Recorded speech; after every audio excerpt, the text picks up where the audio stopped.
You can never make it in life without going through some crucibles. Hallelujah. Somebody say crucible. What is a crucible? A crucible, it takes place. In other words, a real life, real anointing, real power takes place in what we call a crucible. A crucible is a ceramic, a metal container in which metals and other substances may be molten and subjected to very high heat temperature.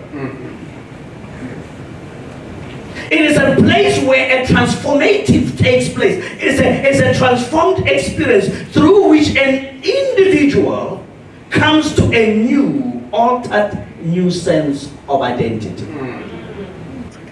Of all the things you want to ask him, you ask him, where do you stay? And what amazed me more is that Jesus Christ is not annoyed. He's actually enthused. And these guys were Andrew. And Andrew, they asked us, they said, where do you stay? And listen to what he says to them. Come and see. It is what happens when they come to see that reveals what is really happening. Because the Bible says Andrew went out to go and look for his brother by the name of Peter. And said to Peter, he knew Peter is a tough guy.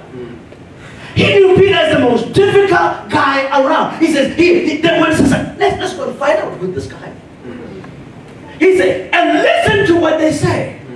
We have found him that the old Torah and the prophets spoke about. We have found the Messiah. So in other words, there must be something about this come and see.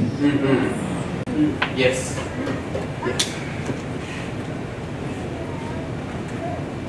He said, come and see.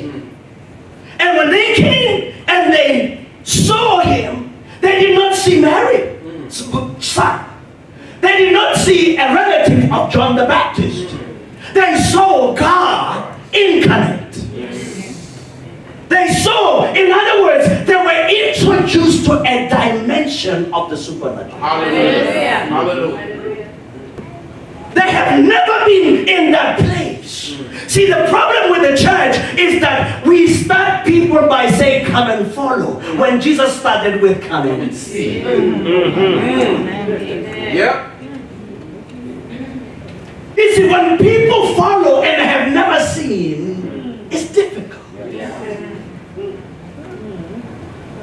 It's difficult to live because Christian life, the Christian life is a supernatural life. Yes, sir.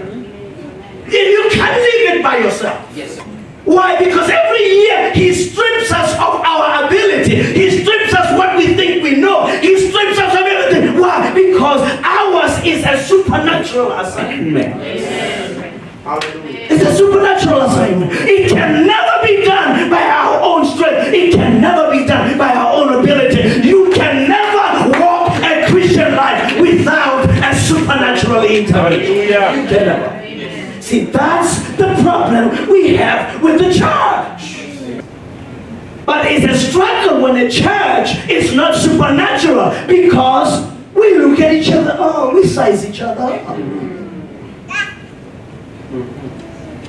But when the church is supernatural, there is an ability to have spiritual eyes. You don't see a leaf tossing. You don't see instability. You see a rock tendency. You see stability in a person. And it was the first time in his life somebody ever spoke to his potential. Say, who is this guy? Finally somebody knows me. Somebody recognizes that I am the best that God ever created. Finally somebody knows that I was born for a purpose and I was born with a purpose. Somebody, finally I feel a sense of destiny rising up inside of me. That's what a house of God ought to be. It ought to be that place. Yes. Where when you walk in, you don't see your weakness. You don't see your tendencies of the flesh, but you see what you could become. Why? Because God began to speak to your spiritual being. He said, that's why he said, come. Yes. Hallelujah.